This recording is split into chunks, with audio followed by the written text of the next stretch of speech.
today we're going to answer the question, are we in the end times? Because the Bible actually tells us when the end times start. It does tell us that. I'm going to show you that today.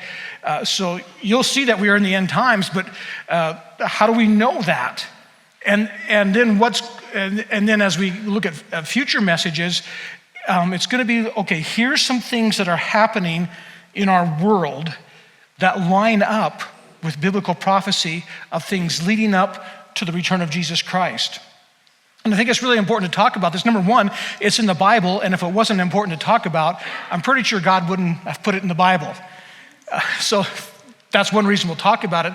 But another thing is, we've been feeling this. We're just talking with some of the leaders this last week. I know you're feeling it. Most of you are feeling it, but like what is going on with this world? It feels like it's so chaotic. People are so offended, and people are so argumentative, and there's just so many things going on, and people are just on edge, and it's just really hurting relationships, and some people are just like, what is going on? Like there's been a shift in something. There's been a shift. Have you kind of felt that? And as we were talking, it was like, Jesus, and Paul wrote later, but Jesus was the original that said it. He says, when you see these end time things happening, and these things is what we're going to be talking about in the next several weeks. When you see these things happening, it's the beginning of the birth pains. It's like he likened it to a woman having a baby. And I don't have to tell you ladies that have birthed a child that there's a labor process that gets pretty intense. I haven't gone through it myself, but I watched it very closely with my wife. And when it starts out, it's like a little, what was that? Was that a contraction? We need to go to the hospital or whatever. And for most women, it starts out kind of slow. And so, if you get to the hospital or whatever, and you're laying there and you're watching TV and talking, and, she's chewing on ice chips or whatever, and it's semi-relaxed, and occasionally there's a bump, like, oh. But over time, and some ladies' labor is longer and some are shorter, and those are always great dinner conversations. Because they happen. I beat you, I was 36 hours. Well, I was 24 hours. Well, I was 45 minutes. Like, oh, no. Anyway, the labor pains intensify as you get closer to the birth. And if you didn't know, everybody knows we're about to have a baby, so there's excitement, right? And especially the woman is like, this hurts. But I know what's coming, and it's going to be so worth it. Let's do this. If you didn't know what was going on, it would be really confusing, and you make it stop, right? In fact, sometimes even when you know it's coming, it's like, just give me some drugs right now. But it's like if you didn't know you're in labor, it's like it hurts, things are kind of going crazy, what's going on? Make it stop. And I feel, just my opinion, that's based on what Jesus said. I think that's what a lot of us are feeling right now. We're so close, I believe, to the return of Jesus Christ that the labor pains, there's been a shift. And I'm not a doctor, and I don't remember. I did the Lamaze class with my wife and did all that. I don't remember the stages of labor. All I know is that when you get to the end stages, it starts to get more intense. And I think we've shifted from one stage of labor to another stage. That's my opinion, and you can disagree. And the reason I think it's important to talk about that is because if we understand what in the world is going on in the world, we can understand it's the birth pains, it's the shaking. And then we can, instead of being freaked out about it and make it stop, it's like, okay, we get what's going on here, and what should we be doing? How should we be responding? What's going on here? So that's really where we're going to be going over the next several weeks. And In Matthew 24:25, it's shortly before Jesus, before his death and resurrection. He's hanging out with the disciples around the temple area, Mount of Olives, and he's talking about the end times. He's talking about the destruction of the temple, which happened in AD 70. We'll talk about that in a minute, but the temple was there. And the disciples, they must have done a recent remodel project or something, because the disciples were pointing out to Jesus, look at this awesome addition to the temple, or what I did here, or whatever. And he's like, I'll tell you one thing, that in the future, not one of those stones will be left on top of another. He was prophesying the destruction of the temple, and they're like, what? And he begins to talk about the upcoming events after his death and resurrection. Some would be in the fairly near future. Some would be to the time that we're experiencing now. And he said, he listed several things that we would see. We're not going to go through that now. We'll go through that, kind of over the next several weeks. Like it'll be as in the days of Noah. There'll be earthquakes and this and that, and the moon will turn red, and love will grow cold, and there'll be a great deception. And we're going to be talking about all that stuff over the next several weeks. But he says, after he lists all those things, he says this in Luke chapter 21, verse 28. He says, when these things that he just listed, when these things begin to take place, stand up and lift up your heads, because your redemption is drawing near. So what Jesus is saying, when we get into these final stages of labor and the earth is shaking and there's chaos and there's all these things that are happening, don't freak out. Stand up, be strong, lift your head, because I'm coming back soon. And so it's meant to be encouraging, not discouraging. And what's going on in our world can be very discouraging, right? I mean, come on. Like you see, I still believe this is a great place to live. I still value life. I think life is a gift, and I enjoy life. I have joy. But if you don't understand what's going on, it can quickly steal your joy and your peace. And we need to be encouraged. And Jesus is encouraging us. And so that's why I want to share some of these things over the next several weeks, so that we see things for what they really are, not what it feels like. Okay? And so here's, we're going to start out today as, and I mentioned this earlier, are we actually in the end times? People for 2,000 years have believed that the imminent return of Jesus is imminent. It's right there. And so it's easy to get complacent, like, yeah, right. How would you know we're in the end times? Well, actually, we can know. And here's the main point this morning, and where we're going to kind of launch off from. I got to quit hitting the off button on my iPad. Okay, here it is. The nation of Israel is God's time clock for the end times. Many of you know of this teaching and know of this concept. Some of you may not. Many of you may not. And if you have known about it, I want to remind you of it, just so you know that we are in the end times. And we're going to look at that today. So the nation of Israel, when we look at that, we know the season we're in of the end times. I'll show you that today. But let's go back to Israel's beginnings, because Israel, wasn't a country or a nation, and then it was a powerful nation, and then it wasn't, and now it is. And so we want to look at that. So back about, and this is just real rough, just a round figure, within 100 or 200 years, about 2000 BC, God came to a man named Abram, that he later named Abraham.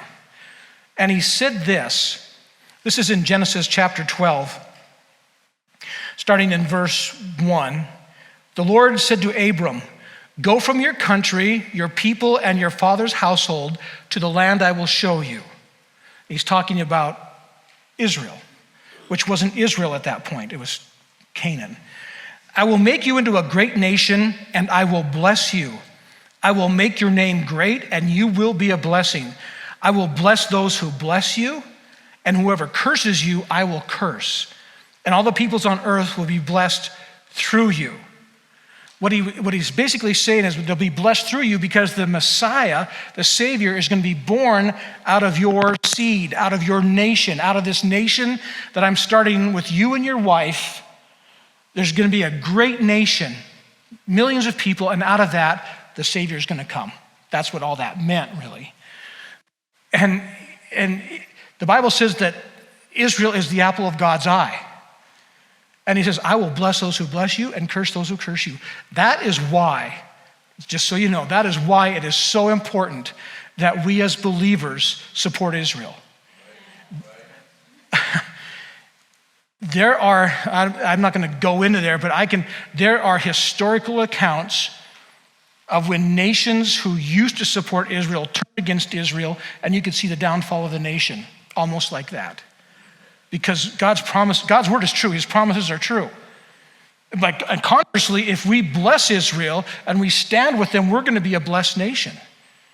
And so don't let the media fool you, don't let certain voices fool you. We are to be supporters of Israel, and we want to bless them because God said, I'll bless those who bless you and curse those who curse you. So Abraham then had a son, Isaac. You've heard that story. And then Isaac had sons. Jacob was one of his sons. Jacob, if you remember, is the one that wrestled with God. Remember that story in the Bible? And so when they got done wrestling, Jacob got a dislocated hip. This is in Genesis 32:28. It says, then the man said, the man was God, pre-incarnate Christ. Then the man said, your name will no longer be Jacob, but Israel, because you have struggled with God and with humans and have overcome. So God changed Jacob's name to Israel. And that's where we get our nation, Israel. It's kind of interesting. Do we have any? I know we have Sarahs, but I don't think there's any Sarahs here today. I think our Sarahs are gone. We have two or three Sarahs in our church. Israel in Hebrew has two root words. One of them is Sarah, and Sarah means it can mean princess of God, and Sar is the male version, and it's prince of God, but it also means to persist, to exert oneself. It could even be strive. And so that's what Sarah means. It's princess, but more, it's almost to persist, to exert, even to strive. That's what Sarah means in this root word. And El is God. So Sarah El is basically to persist with God, maybe even to strive with God. Could be prince and princess of God.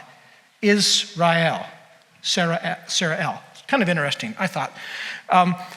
So that's what that name means. It's a very meaningful name. So Jacob's family, he has 12 sons, that turned out to be the 12 tribes of Israel. There's a famine in the land. And so they moved to Egypt. They go to Egypt where Joseph was. I'm not going to retell that story. Some of you know it. But they go to Egypt to escape the famine. And they're fed and taken care of. They actually basically moved to Egypt while this horrible famine was going on in Israel, or in their home country. And wasn't named Israel at that point. Jacob was named Israel. Egypt originally was very friendly to Jacob, Israel. And those 12 sons and their wives had children, and the nation began to grow. And then it says, and then there came a Pharaoh in Egypt who didn't know Jacob. And the new Pharaoh, like, I don't care who you are, you're working for us now. And just like that, the nation of Israel, Jacob's family, goes into slavery in Egypt. And now, instead of just hanging out, being blessed and eating well, now they're slaves in Egypt. End up being in Egypt 400 years. And in that 400 years, they become, estimates are there's Could have been 1 million men of fighting age. And then we add their families, or for sure, there was at least 1 million of everybody. It became a nation without a country, without a geographical location. So there was the nation of Israel in captivity in Egypt. And then you know the story. Moses rises up, he comes back, he delivers the nation of Israel to take them into the promised land, into the actual land that they're going to call Israel. That was Canaan. And again, a lot of you know that story. So they get there, Moses gets them right up to the Jordan River, and before they go in, Moses dies, and Joshua takes them in.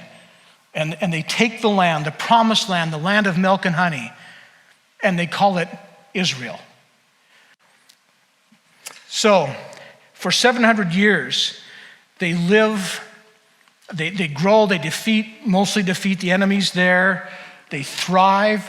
By about roughly 1000 BC, David becomes king, and the country is strong. It's united with one king. They have a powerful army. They're rich. The people are satisfied. David is serving God with a few slip-ups, but and his son Solomon then becomes king, and Solomon builds the temple, and the glory of the Lord filled the temple, and the priests couldn't. The glory of the Lord was so thick. And then the wheels start to come off. The next kings did not serve God. They begin to drift away from God. And they'd had their ups and downs. And by about 722 BC, the Assyrians come in and ransack northern Israel. By that time, they had divided into two kingdoms, the northern kingdom and the southern kingdom. Jerusalem's in the southern, the nation of Judah. The Assyrians come in and take away the northern people as captive and take over that area. 586, I believe it was, 97. Judah, the southern kingdom, is captured by Babylon, King Nebuchadnezzar. So by about 600 BC, there's really no nation of Israel. They've been ransacked and packed off. There's hardly anybody left in the land, and the land just kind of withers, and there's not a lot there. And 70 years later, some of the Jews came back. A lot of them did not. And they rebuilt the temple. About 130 something, I think 137 BC, the Romans take over the world. And when Rome took over the world, they did not want the Jews to have any power. And so they disallowed the name Israel. It's like, yeah, you can be in your land, but we're not calling it Israel. They named it from a transliteration of Philistine. And that name is Palestine. That's where the name Palestine came from, the word Philistine. You ever heard of the Philistines, right? Goliath was one of them. Philistines were more of a nomad tribe, but actually Philistine, the root word means rolling or like nomadic. And they're not Arabs, they're actually more descended from Greece. Now Arabs have, intermingled. Originally Philistines weren't Arab, or now Palestinians. So Rome named it Palestine because they didn't want the Jews to have their homeland. It's like, no, you're not going to get powerful again because we're the world power. So that's where the nation of Palestine got its name, which was Israel. That was 64 BC, by the way, when they named it Palestine. They rebuild the temple. In 70 AD, so about 30, 40 years after Jesus had died and resurrected, Rome comes in, tears the temple down just as Jesus had prophesied. Not one stone was left upon another. And the Jews scattered. They ran for not only the hills, they ran for other countries. And in 70 AD, what was left of Israel, which was called Palestine, Judea, Samaria, and all that. There was almost nobody left. Jerusalem was torn down to the foundations.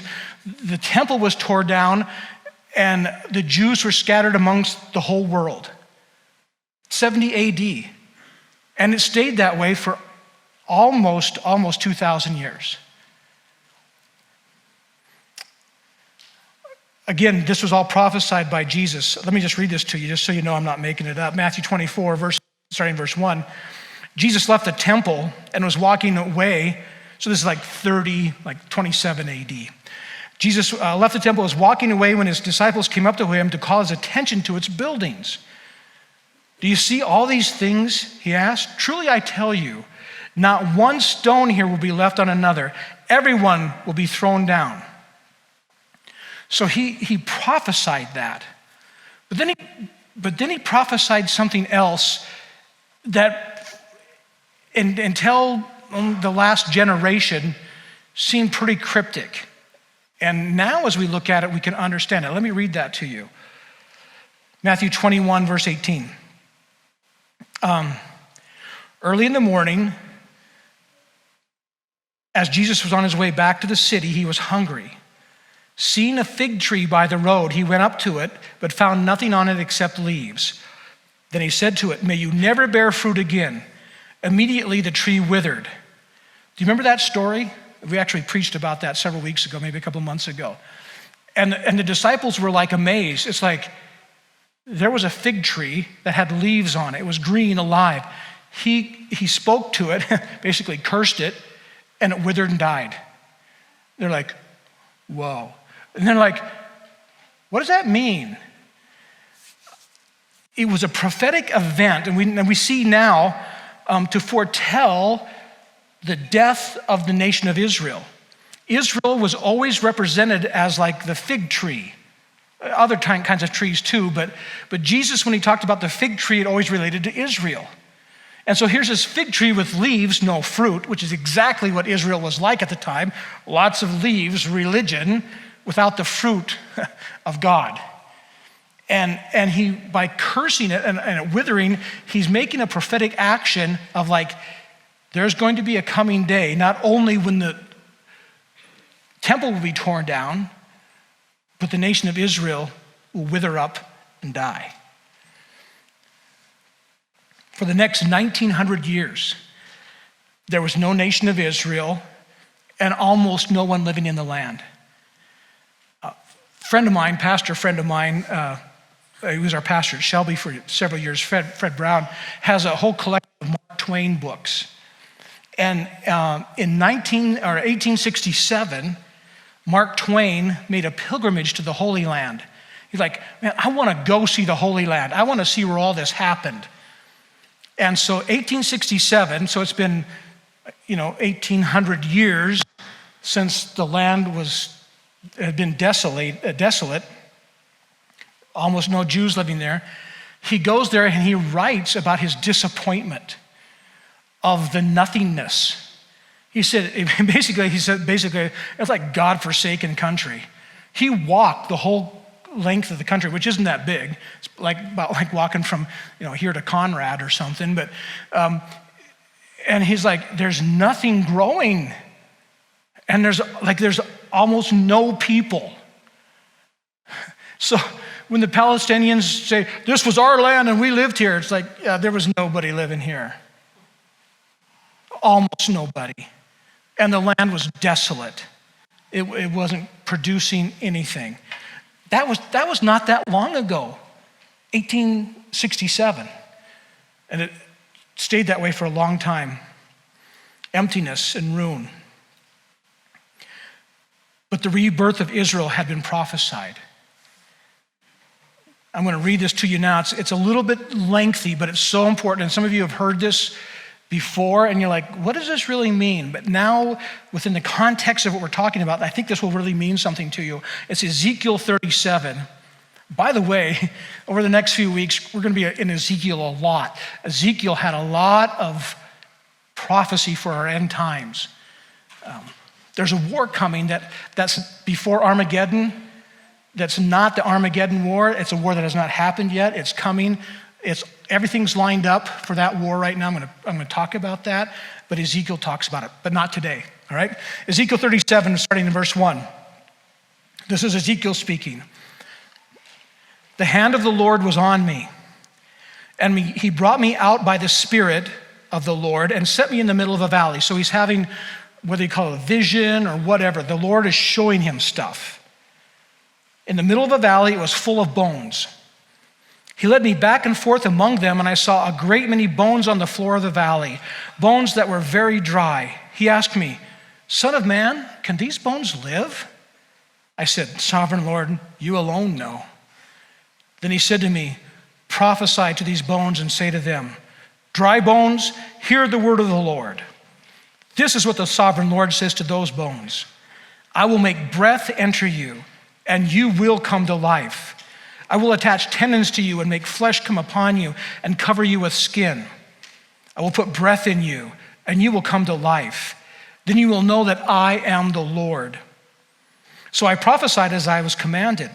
And as I was prophesying, there was a noise, a rattling sound, and the bones came together, bone to bone. I looked, and tendons and flesh appeared on them, and skin covered them, but there was no breath in them. Then he said to me, prophesy to the breath. Prophesy, Son of man, and say to it, this is what the sovereign Lord says. Come, breathe from the four winds and breathe into these slain that they may live. So I prophesied as he commanded me, and breath entered them, and they came to life and stood up on their feet, a vast army. Then he said to me, Son of man, these bones are the people of Israel. They say, our bones are dried up and our hope is gone. We are cut off. Therefore, prophesy and say to them, this is what the sovereign Lord says. My people, I am going to open your graves and bring you up from them. I will bring you back to the land of Israel. Then you, my people, will know that I am the Lord. When I open your graves and bring you up from them, I will put my spirit in you, and you will live, and I will settle you in your own land. Then you will know that I, the Lord, have spoken, and I have done it, declares the Lord. God is prophesying the rebirth of a nation that was dead. He said it's like bones, and that's like that withered fig tree. It's like a skeleton. It's like, can that skeleton come back to life? Jesus said, yes, it can. I got to thinking, probably most of you have seen those pictures from the Holocaust, from World War II. What do you see when you see those Holocaust pictures? Bones. I mean, you see people, some people are alive. I remember seeing piles and piles of dead bodies. You've seen those pictures, lined in the streets of Germany and Poland, and they're just bones. And it's like 6 million Jews were executed during World War II, during the Holocaust. 6 million. They didn't have a land. They hadn't had a land for 1,900 years. They had people, but they were scattered throughout the world, and now most of them have been exterminated. It's like, do you think Israel can live? And if Ezekiel, like, he's trying to be like, respect, well, only you know that, Lord. Like, but it'd be like, I don't see that happening. But God said, speak it, prophesy it. There's gonna be life coming into these bones. Not only did God prophesy through his prophets, and especially Ezekiel, that the nation would be reborn, actually that it would be reborn in one day. It says that, Isaiah 66:8 is a prophecy talking about the rebirth of the nation of Israel. It says this, who's ever heard of such a thing? Who's ever seen a thing like this? Can a country be born in a day or a nation be brought forth in a moment? Yet no sooner is Zion, which is Israel, in labor than she gives birth to her children. So it's asking this question, can a nation be born in a day? And our natural response is like, no. It can take centuries, decades, for sure, years to form a country. I mean, how long did it take to form the US, right? A long time, years and years, decades. He says, one day. So like, did that happen? The answer is yes. So now we're gonna start looking at the rebirth of Israel. World War I, the Jews scattered all over, a lot in Europe, a lot of Jews in Russia, lots in Russia. Of course, Poland and Germany, and they're all over Europe, and also in the US. In World War I, 1917, England felt like, we're not winning this war, like Germany's winning. Like we need something to happen. And so they basically started, I'm gonna paraphrase and really shorten this up, kind of courting the Jews. Like, these are my words, not theirs. Like, hey, Jewish people, you live all over Russia or all over Europe. If you'll kind of help us in this effort, kind of be on our side, kind of rally your countries for us so that we can defeat Germany, like, we'll. That's basically kind of what they said. And so what they did, how they did that, is in 1917, one of their diplomats made what we call now the Balfour Declaration. And it was a public statement, officially from the British government, of the support of a nation state for the Jewish people. They didn't call it Israel. They just said, okay, we are going to sign a public statement that we support. It had no power. State publicly that we support a national place, a state for the Jewish people, thinking that would get them on their side. And maybe it did, I don't know. So they did that. But there were a lot of British people and a lot of people in Europe like, don't do that. We don't like the Jewish people. Don't be trying to get them on our side. They're yucky. And so it was a really unpopular declaration, even in 1917. And so the Germans were defeated in World War I. And then there was World War II. We just talked about that, the Holocaust. 6 million Jews were executed. There's still no nation state for the Jewish people, but there's still this Balfour Declaration. Almost nobody wanted it except the Jews. But like, well, we signed it. So, after World War II, 3 years after it ended, it was May 14th, 1948. A leader amongst the Jewish people named David Ben-Gurion declared on behalf of the Jewish people this area that's we now call Israel. He declared a nation state, and he pounded the podium and goes, and we will call it Israel. To that point, there was no mention of ever the name of Israel coming back. But David Ben-Gurion stood up with obviously the backing of the Jewish people, said, we're declaring our freedom. We're declaring our independence. We're declaring that we have a state. It's the nation of Israel, and that's what we're going to call it. And most of the world went, I don't think so. We don't like you guys.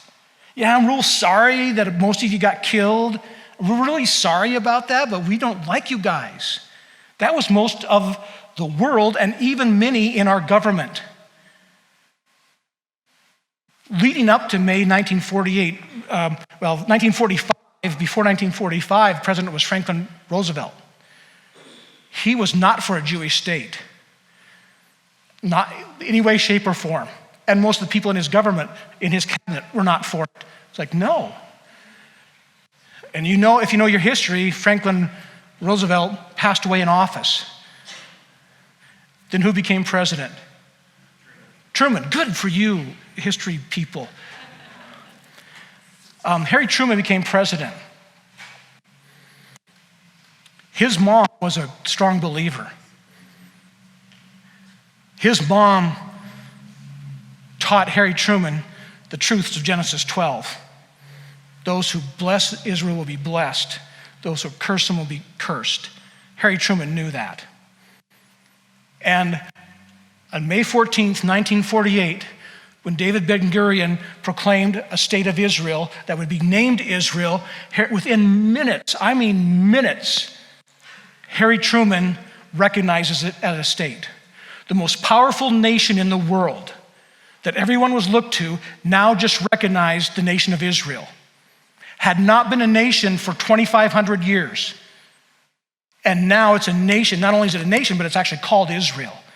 And it's because Harry Truman recognized it against the advice of his Secretary of State. His Secretary of State was not happy. We're not happy. And it's like, God bless Harry Truman for having the courage to stand up and do what was right by God in the face of so much opposition from mankind. And because of that strong stance, all the other nations like, well, America recognized him, and we don't want to go against America because if you go against America, you will get crushed. So we got to go with America. And so nation after nation began to recognize Israel. Maybe they didn't want to, but they did. And Israel was born in one day, May 14th, 1948. Can a nation be born in a day? Yeah, it can. Who would have thunk it? I mean, who would have ever thought, like, not only would it be born in a day, but be named Israel? And then all the other world say, okay, there's Israel, there it is right there.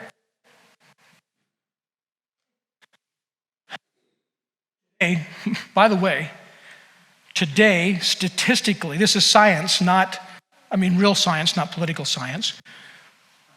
Israel, its agricultural ground, that nation is the most productive per acre on the face of the earth.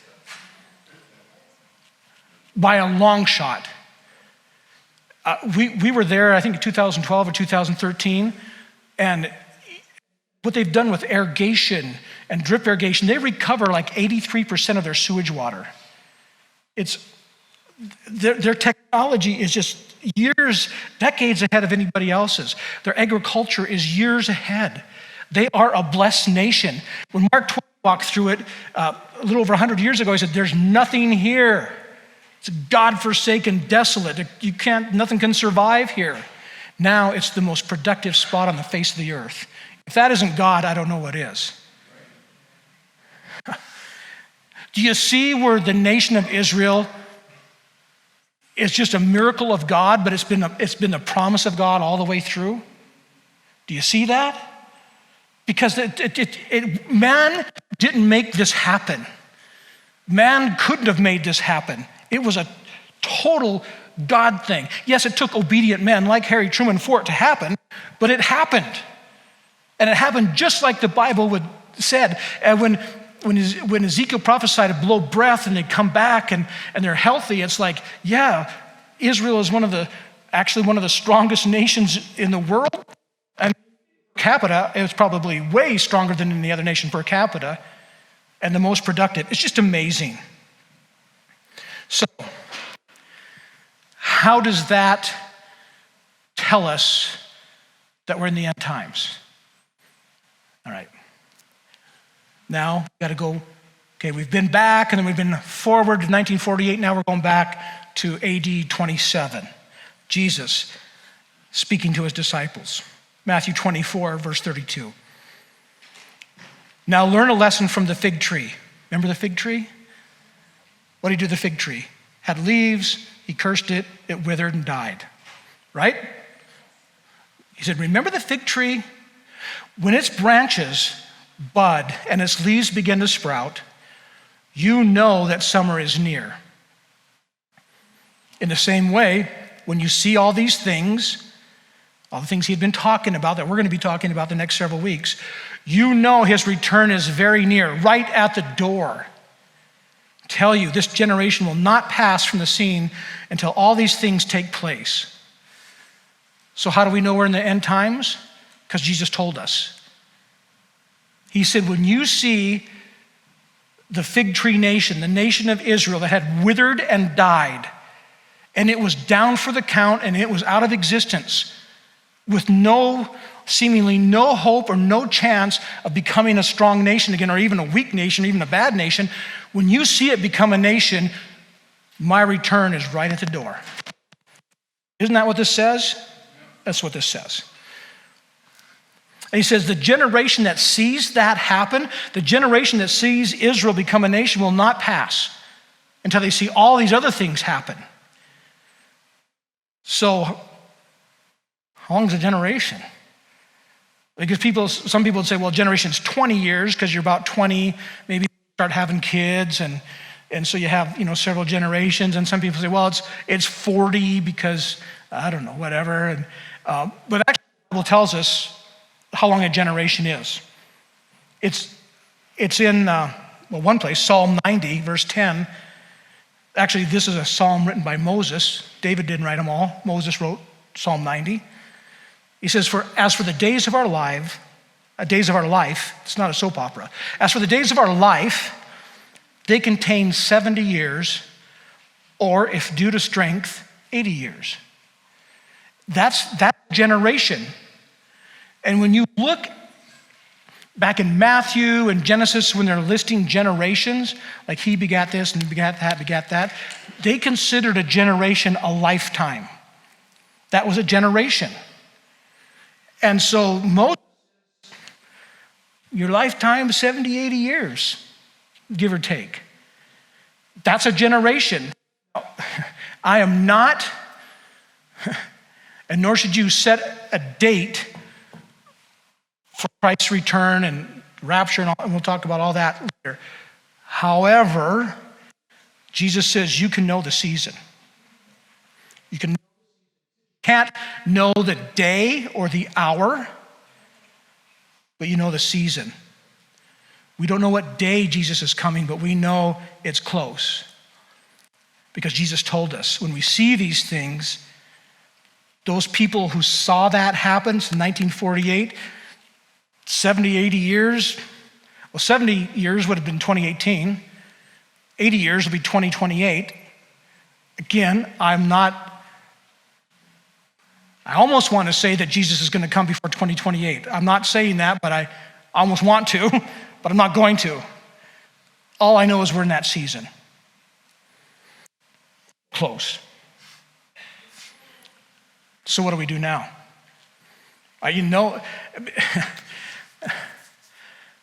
I remember thinking about this when I was younger and having fear. Oh no, am I going to get married and have kids, and will it be scary? Will Jesus scare me? Just having fear.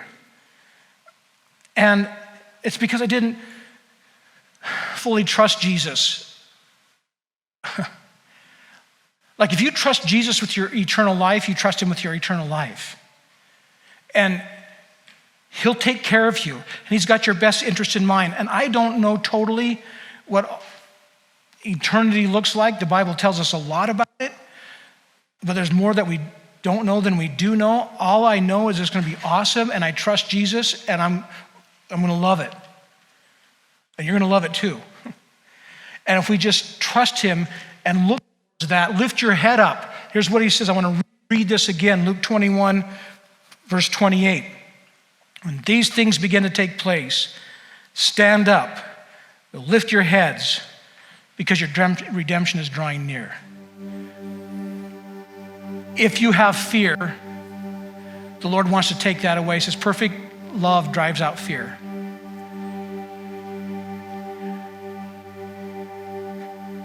We also want you to understand that there are some tumultuous times that we're entering into. And those tumultuous times are labor pains, getting ready for the coming of Jesus Christ and the snatching away of his bride to be with him forever. I've said this for a long time. I still believe it. We are living in the most exciting times in human history. We're about to see the culmination of God's plan for humanity happen. We're about to see it. I don't know when, but the clock's ticking. And I believe we'll see it soon.